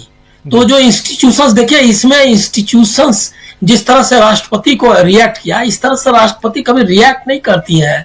मतलब उसका जो ये है, राष्ट्रपति का जो कार्यालय है, वो इन चीजों पर रिएक्ट नहीं करता। ये डिग्निटी रही है उनको। मतलब ये कमेंट्स वगैरह पर तो किसी को कमेंट करते हुए आज तक हमने, मतलब मेरी जहां तक याददाश्त काम करती है, किसी राष्ट्रपति ने कहीं किसी प्रेस कॉन्फ्रेंस में या प्रेस कॉन्फ्रेंस से बाहर, और वो भी जो संसद में भी की गई टिप्पणियों के खिलाफ वो नहीं रिएक्ट करने का रिवाज नहीं है, और वो उन्होंने पर्सनल लेवल पर रिएक्ट किया। ये एक बहुत बड़ी मतलब जो अवमूल्यन है। जिस तरह से आप राजीव कुमार का देखिए लेटर्स आ रहा है, और ये तो इसका मतलब ये है क्या कि ये इंस्टीट्यूशंस अब जो है काम कर रहे हैं। ये बात तय है कि जो कैबिनेट का अप्रूव्ड जो है अभिभाषण वही पढ़ा जाता है। राष्ट्रपति संसद में कोई अपनी तरफ से कोई बात नहीं करती है, और ये अब तो बीच बीच में डिमांड भी होने लगा है कि भाई नहीं, और अगर उनको नहीं अगर मंजूर है तो वो लौटाता है राष्ट्रपति का कार्यालय कि इसमें जो है हम इस तरह से संशोधन चाहते हैं, लेकिन अप्रूवल के बाद ही उनको करना है। तो वो तो जो सरकार राष्ट्रपति के खिलाफ जो भी वो वक्तव्य ऐसे भी है, वो एक तरह से कमेंट है गवर्नमेंट पे। और दूसरा ये तो एक बुजुर्ग महिला के बारे में एक बुजुर्ग दूसरी महिला ने जो प्रियंका गांधी ने कहा, उसका कमेंट है कि वो थकी हुई थी, तो थकी हुई लग रही थी या थक गई थी।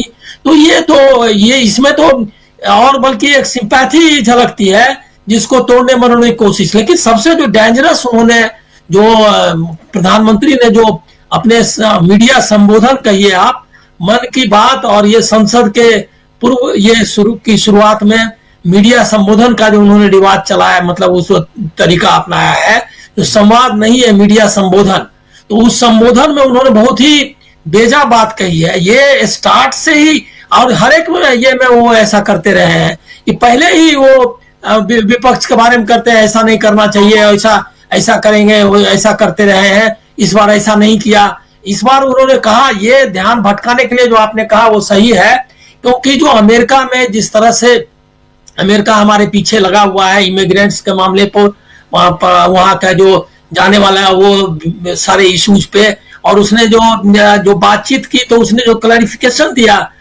ट्रंप के का, ये मतलब व्हाइट हाउस ने, उसमें क्लियर है कि वो बता रहे हैं कि इंडिया अमेरिका के पक्ष में काम अगर नहीं करता है हिंदुस्तान भारत, तो वो जो है उसको भोगना होगा, और वो तो खुली चुनौती दिया हुआ है।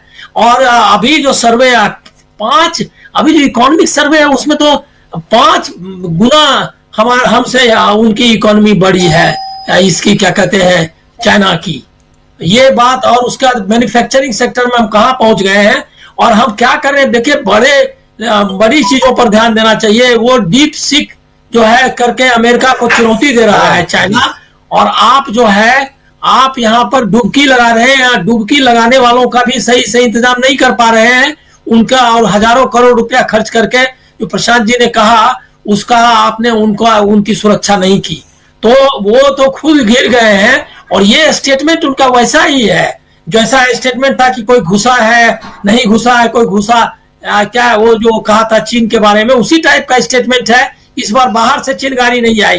अरे चिनगारी तो ट्रंप लगा रहे हैं लगातार भाई।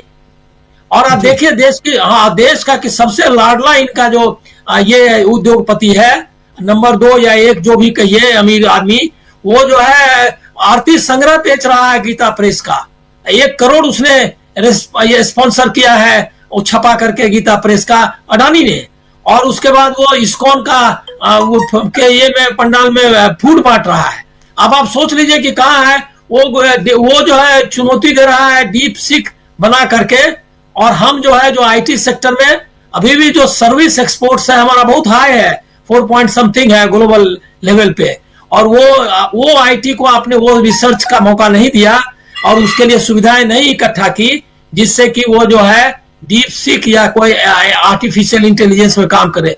देश कहां जा रहा है और उससे ध्यान भटकाने के लिए। और सबसे जो है ओछापन जो है, हमको लग रहा है कि 10 इयर्स में जरा भी ग्रेस जो है, पर जिस तरह से वो आज भी उन्होंने कहा कि कोई बाहर से चिनगारी नहीं आई, और बाद में उन्होंने जो रॉयल फैमिली राज परिवार करके आक्रमण किया और पूरा बीजेपी पीछे लग गया सोनिया गांधी के।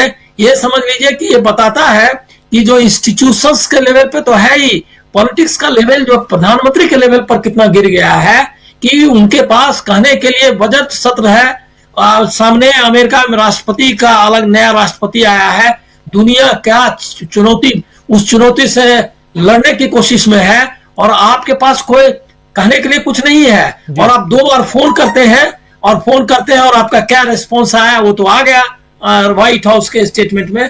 तो देश को जो इंस्टीट्यूशन के लेवल पे और लीडरशिप के लेवल पे जो नीचे गिराने का काम है वही दिखाई दे रहा है ये सारे उपक्रम में। और ये जो सारा उनका है, और ये हमको लगे अभी तो उसका आया, मतलब खड़गे और इन लोगों का आया है। अभी तो राहुल गांधी का जो डिटेल रिस्पॉन्स जब आएगा सभाओं में और वो में, तब हम लोग इंतजार कर रहे हैं कि किस तरह से उसको लेते हैं। लेकिन ये फिर फंस गए खुद ही। उनका हमको लग रहा है कि उनके सलाहकार जो है वो बहुत ही गलत ढंग से उनको सलाह दे रहे हैं। जो भी उनका मीडिया मैनेजमेंट कर रहा है वो बहुत पुअर किस्म का है। वो वही सब ओछे किस्म की ये कर सकता है चीजों को। अब लगा जी आप भी पुअर शब्द का इस्तेमाल कर रहे हैं। वो पुअर का अर्थ जो है आपको पता है कि बहुत अंग्रेजी में या किसी भी जगह कहता है बेचारा गरीब। इसका मतलब थोड़े कह रहा है कि उसके पास पैसे नहीं है। गरीब कहता है गरीब आदमी का अर्थ सिर्फ वो नहीं है जो पैदल जो दिमाग से होना है उसके, या थका होना है, या हमको तो लग रहा है कि उनके बारे में पुअर शब्द का इस्तेमाल होना चाहिए। उनका जो नेतृत्व है उसके बारे में कि कितना पुअर जो है उनका है, मतलब उनकी समझ कितनी पुअर है। बिल्कुल बिल्कुल। लेकिन राष्ट्रपति सचिवालय से जो राष्ट्रपति भवन से जो प्रतिक्रिया आई है वो भी मजेदार है। मैं सुनाता हूं छोटा सा हिस्सा।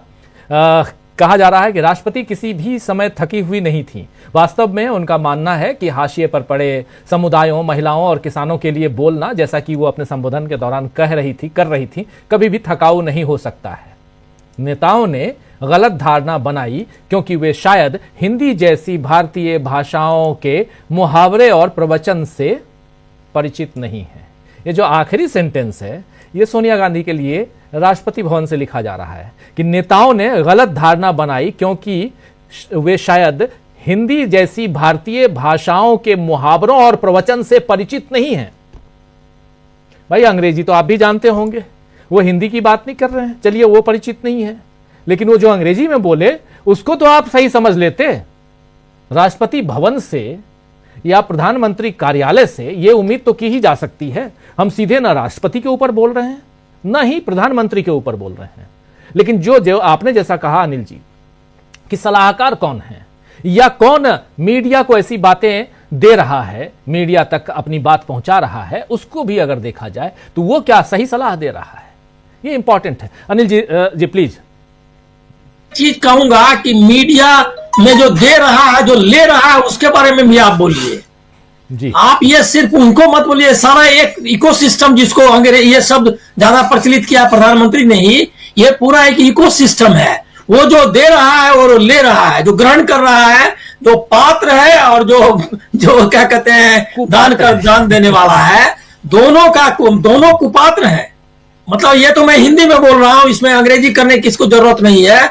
दोनों कुपात्र हैं, जो भारतीय जो लोकतंत्र की परंपरा है और मीडिया की जो परंपरा है उससे नावाकिफ तो है ही, उसको बर्बाद करने पर तुले। यार ये कोई मुद्दा है, और जिस तरह से ले लिया, अभी देखिए वो बातचीत उन्होंने, सोनिया गांधी ने तो उनको बुला करके स्टेटमेंट दिया नहीं, और उनका कोई स्टेटमेंट नहीं, दो बातचीत कर रहे हैं। अब सोच लीजिए कि स्तर क्या है। इकोनॉमिक सर्वे आया है, ट्रंप भगा रहा है, खोज करके सबको भेज रहा है, क्या कहते हैं, डिपोर्ट कर रहा है, और उसके बाद हमारा जो है डीप सीक का पूरा दुनिया चर्चा कर रही है, और यहाँ का मीडिया जो है सो क्या कहते हैं, सोनिया गांधी और आपस में जो बातचीत कर रही है उसमें तुला हुआ है। डूब मरने का समय आ गया है, मैं आपको कहूंगा एज ए जर्नलिस्ट। जी बिल्कुल आप सही कह रहे हैं। यहाँ पर बहुत कुछ चल रहा है और जिसको समझने की जरूरत है। जरा आना चाहता हूं अमलेंदु उपाध्याय जी आपके पास। अमलेंदु जी, राष्ट्रपति भवन से भी क्लेरिफिकेशन नहीं बल्कि इस पर हमला है सोनिया गांधी के बयान पे, और कहा जा रहा है कि वो ऐसे नेता जो हिंदी भाषी नहीं है इसलिए ऐसा वो समझ रहे हैं। और नेता कौन है? जो बातचीत 3 लोग कर रहे थे आपस में, और उस बातचीत को दूसरे ढंग से पेश करने की कोशिश, लेकिन साथ साथ ये भी है कि आपने अपमान किया। क्या कहेंगे? अब मुझे लगता है कि राजीव जी, वो प्रधानमंत्री तो खैर अपमान करते ही रहते हैं राष्ट्रपति का, लेकिन ये राष्ट्रपति खुद अपने अपमान पे उतारू हो गई हैं, यही कहा जा सकता है। इतना ज्यादा अपमान हुआ तो वही सीट चुन लो जहां से चुनाव लड़ना है लोकसभा का। आरोप प्रत्यारोप पे ही अगर राष्ट्रपति उतरेगा, मुझे लगता है कि 70 सालों में राजीव जी जितना ह्रास हुआ है राजनीति का, वो सिर्फ प्रधानमंत्री के पद का ही नहीं हुआ है, राष्ट्रपति का भी हो गया है। 70 सालों में पहली बार है कि राष्ट्रपति के कार्यालय से इस तरीके का कोई जो है वो वक्तव्य जारी किया जा रहा है। इससे पहले किसी राष्ट्रपति ने इस पद की गरिमा इतनी नहीं गिराई है जितना द्रौपदी मुर्मू जी गिरा रही है। ठीक है, नमक खाया उन्होंने गुजरात का, तो वो कर्ज अदा करें गुजरात के नमक का जो कहा था उन्होंने गुजरात में जाकर, वो कर सकती हैं, करें व्यक्तिगत तौर पे, लेकिन एक राष्ट्रपति के तौर पे कम से कम ये ध्यान रखें कि वो राष्ट्रपति हैं, उस पद की गरिमा का ध्यान रखें। और वो तो अच्छा है राजीव जी, तब भी बहुत सुलझी हुई महिला लगती हैं राष्ट्रपति महोदया, उन्होंने वक्तव्य जारी करा दिया। कहीं राजस्थान के गवर्नर जैसी होती तो ताय ठोक के मैदान में आ जाती। आज देखिए वायरल हो रहा है राजस्थान के गवर्नर का, जो विधानसभा में उनकी जो बहस हो रही है गोविंद सिंह डोटासरा से, वो आप देखिए किस तरीके से वो जो अभिभाषण पढ़ रहे हैं और अभिभाषण बीच में रोककर जो है वो ताय ठोक के एक तरीके से चुनौती दे रहे हैं गोविंद सिंह डोटासरा को। तो गिरा सिर्फ प्रधानमंत्री का ही पद की गरिमा नहीं गिरी है राजीव जी, हर संवैधानिक पद की गरिमा इन 10 सालों में गिरी है। प्रधानमंत्री नरेंद्र मोदी ठीक कह रहे हैं कि पिछले 10 सालों में सब कुछ गिरा है, प्रधानमंत्री के पद की गरिमा भी गिरी है और सब कुछ गिरा है।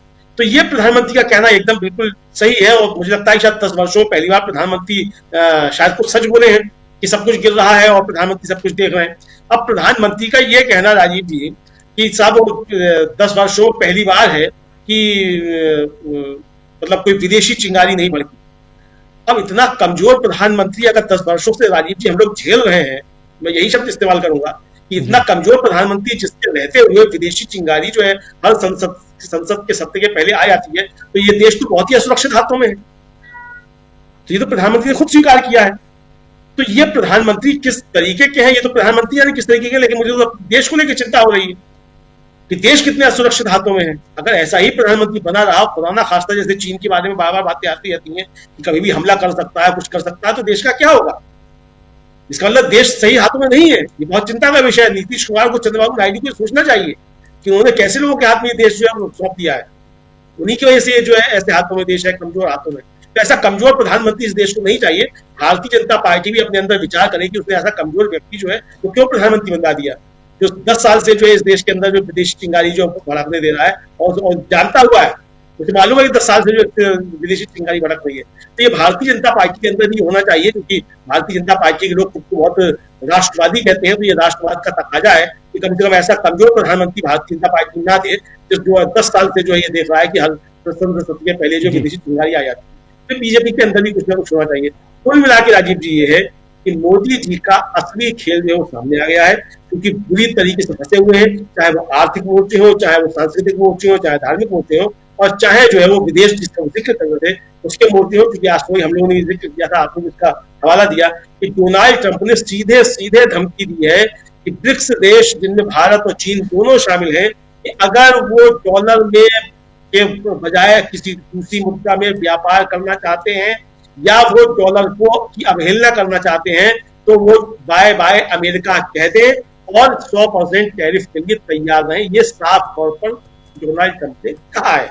तो ये मोदी जी के मित्र जो हैं उन्होंने कहा है। तो मोदी जी ने जाके नारे लगवाए थे कि अब की बार ट्रंप सरकार, उस बार नहीं आ पाई ट्रंप सरकार और आ गई है ट्रंप सरकार, तो मोदी जी बताएं मुझे वहां से डिपोर्ट करने की बात हो रही है, जैसे कोलंबिया और मैक्सिको में भेज दिए थे डोनाल्ड ट्रंप ने हवाई जहाज प्रवासियों को लेकर।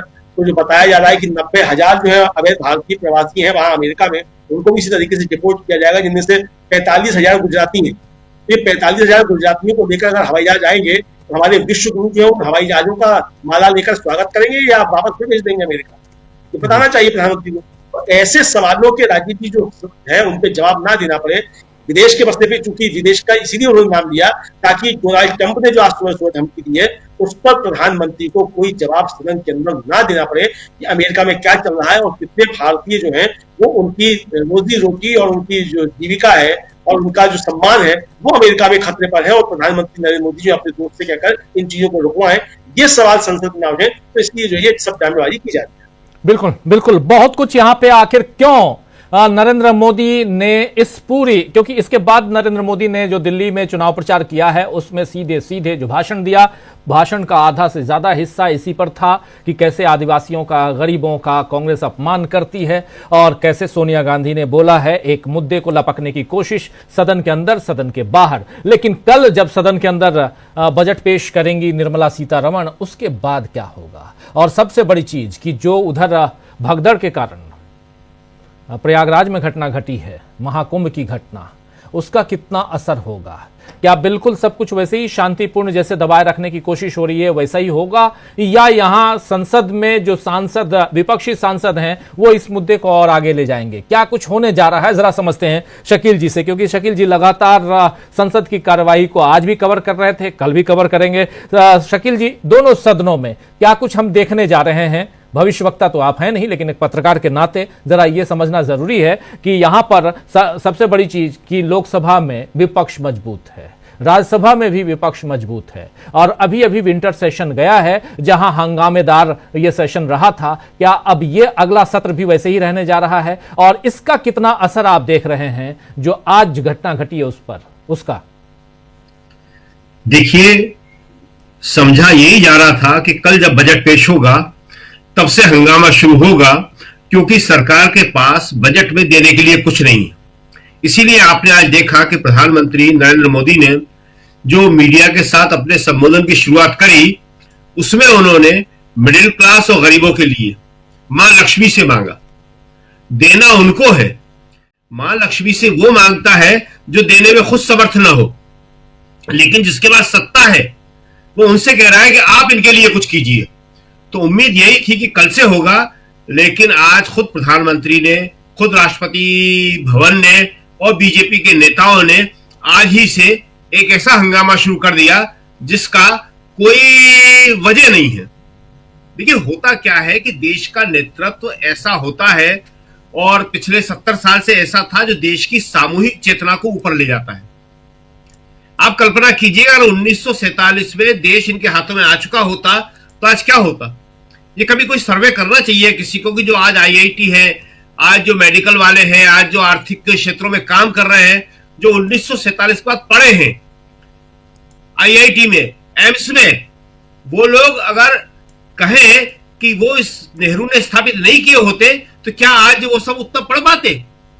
तो ये देश के जो सामूहिक बौद्धिकता है, सामूहिक चेतना है, उसको नीचे की तरफ ले जाने का काम कर रहे हैं इन मुद्दों के जरिए। जनता के बीच आप विमर्श कैसा पैदा करते हैं? नेहरू पैदा करते थे साइंटिफिक टेम्पर का, आज एक बात फिर से हो गई, जब से चीन का डीप सिक आया है देश में फिर ये सवाल पैदा हो गया कि भारत की लेब की हालत क्या है। सबसे खराब हालत है भारत के लेब की। वहां पे आवंटन लगातार कम किया जा रहा है, कोई सुविधाएं नहीं दी जा रही है, और आप कह रहे हैं कि हम 10 महीने के अंदर हम भी कोई अपना आर्टिफिशियल इंटेलिजेंस का कोई बना के रख देंगे सामने। अरे, आपको जो बेसिक सुविधाएं साइंस और टेक्नोलॉजी के लिए देना चाहिए वो आप नहीं दे रहे हैं। आज जो आर्थिक सर्वेक्षण आया उसके बारे में बड़ी गंभीर बातें हैं। मनरेगा जिसको जीवन रेखा माना है सरकार ने खुद ग्रामीण क्षेत्र की, उसका आवंटन कम, 27% श्रमिकों को उससे बाहर कर दिया इन्होंने। और सबसे गंभीर बात, आप कह रहे हो कि विदेश से कोई चिंगारी नहीं आई। चिंगारी आप तो विदेशों के साथ आयात बढ़ाते जा रहे हो।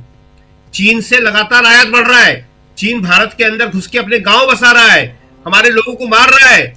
और $102 बिलियन का पिछले साल का रिकॉर्ड था आयात का, जो हम वहां से मंगा रहे हैं। इस साल वो टूटने जा रहा है और $102 बिलियन से ऊपर जा रहा है। बड़े आश्चर्य की बात है, आप जो कह रहे थे कि संसद में क्या होगा, उससे पहले आज उन्होंने शुरू कर दिया ये सब। राष्ट्रपति को जिस विवाद में इन्होंने डाला है वो विवाद देश में कभी नहीं हुआ। देश में कैसे कैसे राष्ट्रपति हुए हैं इन्हें पता भी है कि नहीं पता। Doctor Rajendra Prasad, doctor Radhakrishnan, doctor Zakir Hussain, K R. Narayanan, और आपने जो पिछला राष्ट्रपति बनाया था कोविंद, उन्हें एक कमेटी का काम सौंप दिया।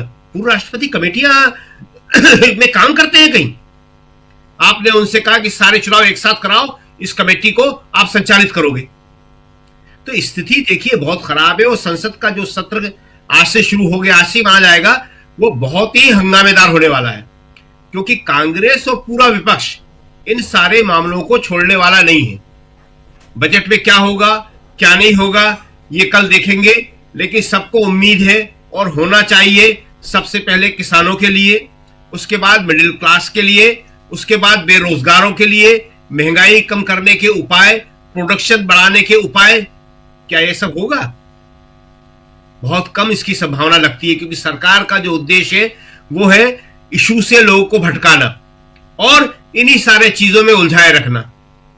लक्ष्मी जी सदा सहाय, लक्ष्मी जी तो सदा सहाय हैं, मगर उसके लिए उपक्रम जो है हमको करना पड़ते हैं। बिल्कुल, लक्ष्मी जी भी ये बात कहती है कि निठल्ला जो बैठा हुआ है उसके लिए मैं कुछ भी करने में असमर्थ हूं। तो प्रधानमंत्री जी आज जो है जिस तरह से उन्होंने बात कही, वो देश के लिए एक जो काम करने वाला प्रधानमंत्री होता है, जो कहता है मैं 16-18 घंटे काम करता हूं, क्या उसके अनुरूप है? देखिए, आज का इशू अपने आप में ये बताने के लिए पर्याप्त है कि देश को ये इन्हीं सारे इशू में कि पकोड़े बनाओ तो रोजगार बढ़ेगा, गैस के नाले से चाय बनाओ, और राडार जो है वो काम नहीं करेगा अगर बादल होंगे, इन्हीं चीजों में उलझाए रखना चाहते हैं। अभी एक बाबा का आपने सुन लिया होगा, वहां जो मध्य प्रदेश के हैं कि सीधे मोक्ष की प्राप्ति होगी। आपको याद है कोविड में भी ये कहा था, वहां तो आरएसएस ने कहा था कि जो मरे हैं वो सीधे मोक्ष को प्राप्त कर गए। आप अपना काम नहीं करेंगे और लोगों के मरने पर उनके परिवार पर व्यंग्य भी करेंगे कि सीधे मोक्ष को प्राप्त हो रहे हैं आप। तो राजीव जी, ये संसद का सत्र बहुत ही हंगामेदार होगा और इसमें जो 2-3 खास मुद्दे होंगे, एक जिसको बीजेपी लगातार भुलाने की कोशिश कर रही है कि अंबेडकर का मुद्दा शायद कांग्रेस भूल जाए, विपक्ष भूल जाए, तो वो खत्म होने वाला नहीं है। कांग्रेस को लगातार उठाती रहेगी कि अंबेडकर के खिलाफ जो बोला है अमित शाह जी ने, उसके लिए उन्हें माफी मांगना होगी। और दूसरा सबसे बड़ा मुद्दा बेरोजगारी का। अभी एक लेटेस्ट आपको ये अपडेट और हम दे दें कि प्रियंका गांधी का जो है नांगलोई जाट में रोड शो शुरू हो गया है। प्रियंका आज पहली बार एंट्री कर रही हैं।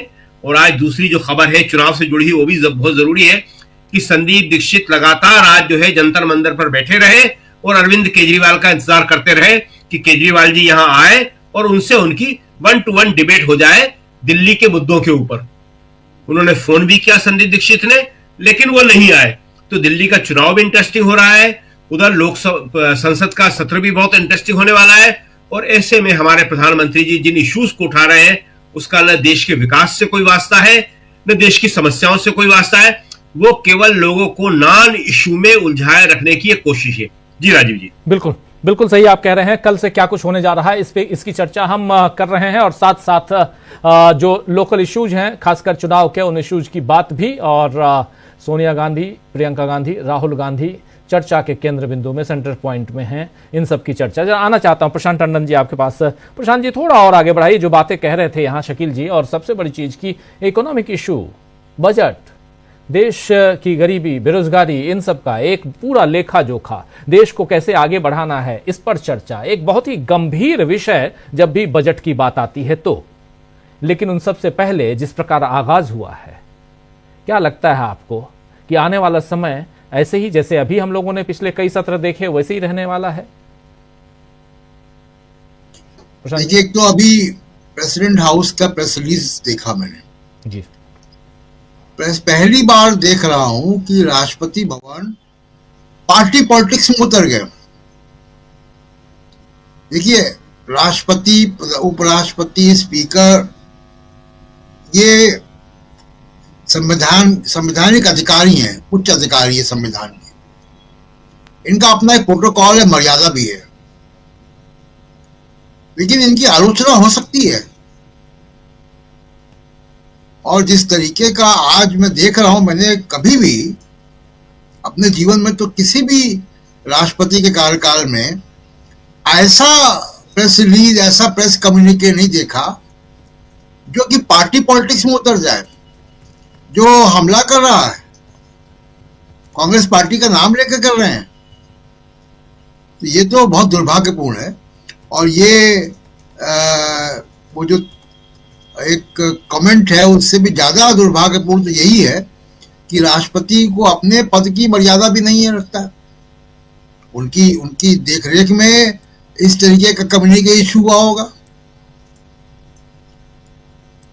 दूसरी बात कि प्रधानमंत्री मोदी सुबह जब पत्रकारों से बात कर रहे, भाषण दे रहे थे, तो वो जश्न मना रहे हैं कि विदेश से इस बार कुछ नहीं आया। किस बात का जश्न मना रहे हो? कि गुजरात के दंगों पे बीबीसी ने डॉक्यूमेंट्री नहीं बनाई बहुत दिनों से? क्या इस बात का जश्न मना रहे हैं कि वो फाइनेंशियल एक्सप्रेस में, फाइनेंशियल टाइम्स में या न्यूयॉर्क टाइम्स में उनको डिक्टेटर नहीं कहा गया, या अडानी के खिलाफ कोई घोटाला उजागर नहीं हुआ? इस बात का वो जश्न मना रहे हैं। तो मुझे तो लगता है कि बहुत ही दुर्भाग्यपूर्ण स्थिति में देश है, और इस तरीके के स्तर के अगर नेता होंगे तो बहुत ही मुश्किल होगा कि इस देश का संवैधानिक मर्यादा और संसदीय मर्यादा को कैसे कायम रखा जाए।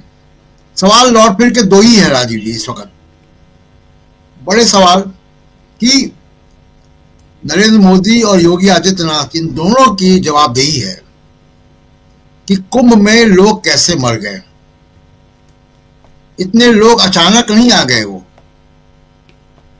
10 साल से पता था कि मौनी अमावस्या आएगी, 50 साल से पता है कि मौनी अमावस्या सबसे बड़ा शाही स्नान होता है, लाखों लोग आते हैं, करोड़ों लोग आते हैं, अचानक नहीं आ गए। तो ये बदइंतजामी कैसे हुई, इसका जवाब संसद में देना चाहिए प्रधानमंत्री को।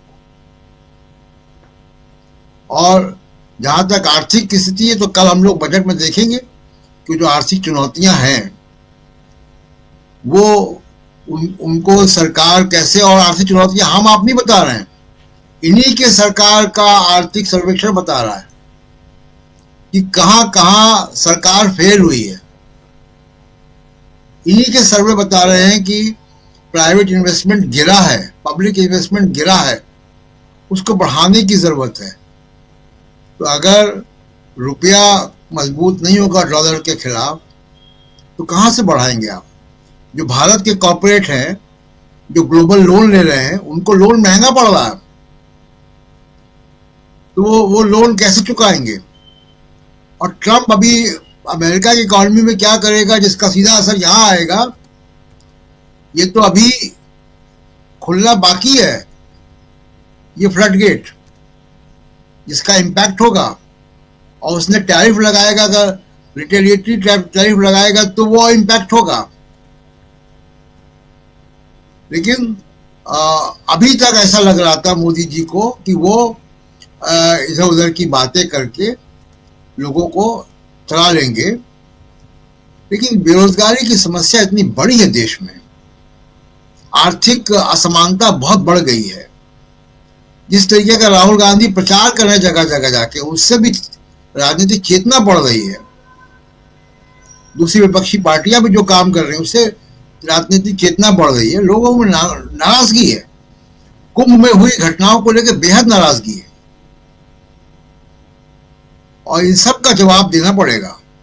ये कोई इधर उधर घुमाने से, कोई स्पिन करने से, किसी का राहुल गांधी का कोई वीडियो उठा लिया आपने, सोनिया गांधी का वीडियो उठा लिया, लालू प्रसाद यादव ने ये कह दिया तो उसका वीडियो उठा लिया आपने, इससे काम नहीं चलने वाला है। लोग अब आपसे आपकी विफलताओं का जवाब मांगेंगे।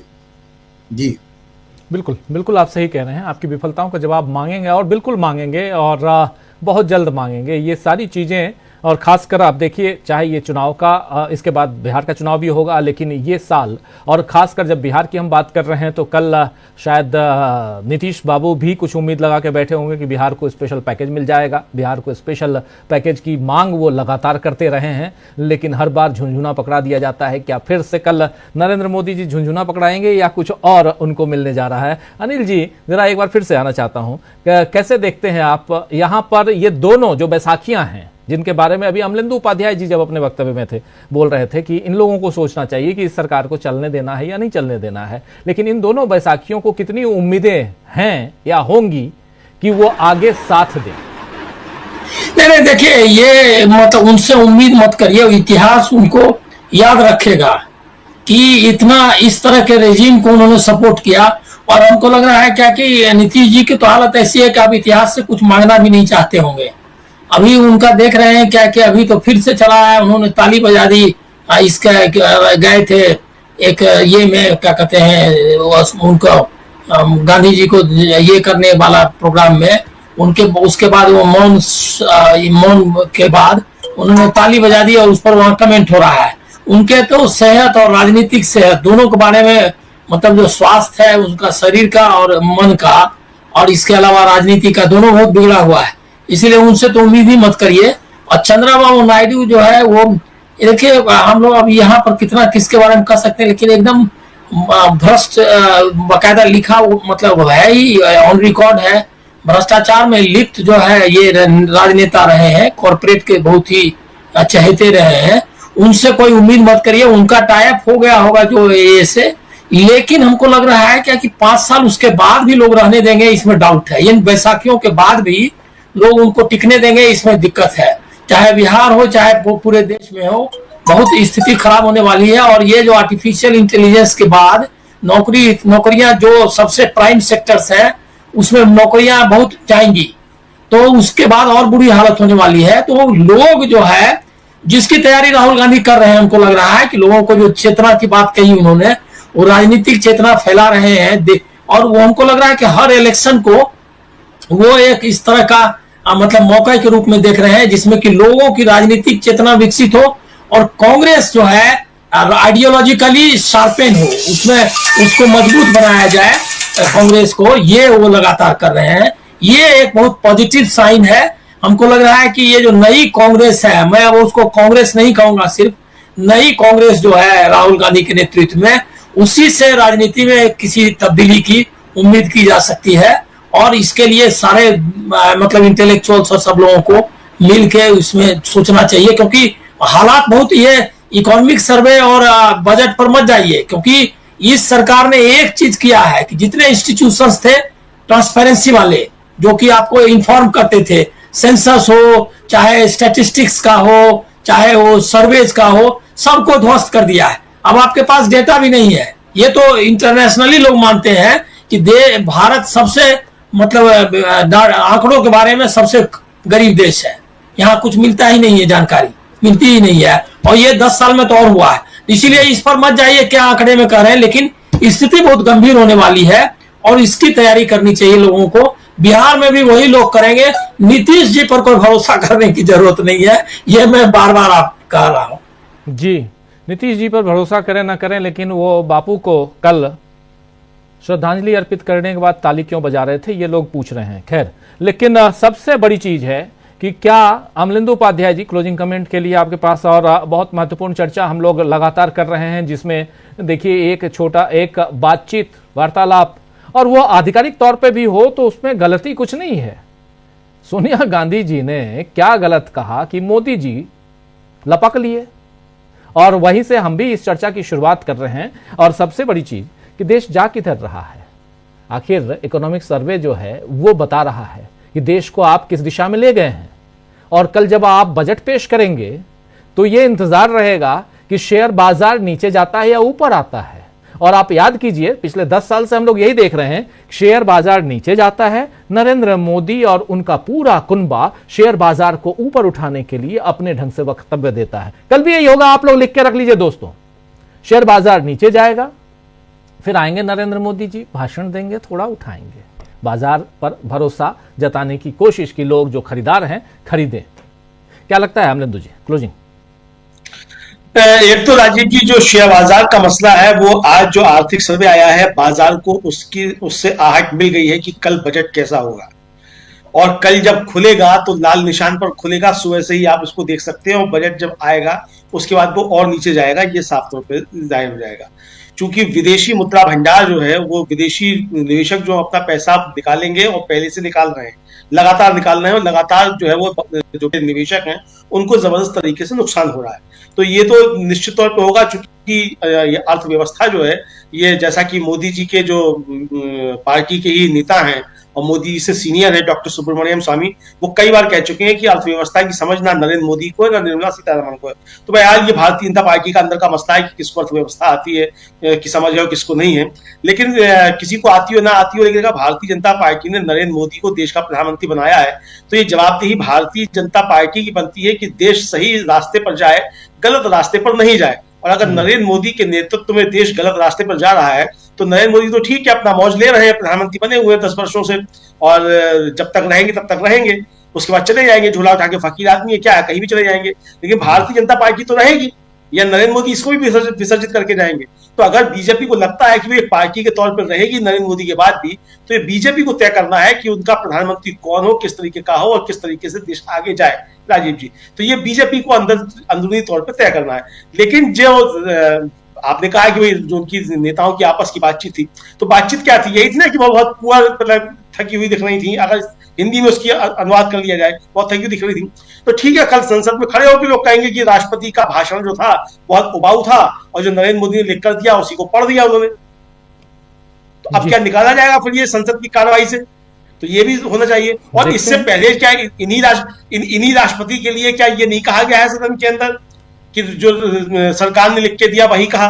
क्या इस पर संशोधन नहीं आए और आगे नहीं आएंगे, या अब संशोधन आना बंद हो गए हैं? क्योंकि जिस तरीके से जेपीसी बन रही है और जेपीसी पर जिस तरीके से एक सांसद जो दो जेपीसी में चला जा रहा है, जयराम रमेश ने उस पर सवाल उठाए हैं, तो क्या इसी तरीके से अब राष्ट्रपति जो आकर भाषण पढ़ेंगे लिखा हुआ, तो उसको जो मान लिया जाएगा गीता का वचन मानकर? अब ये करना है क्या? अब गीता की जगह राष्ट्रपति का अभिभाषण जो वो गीता हो जाएगी।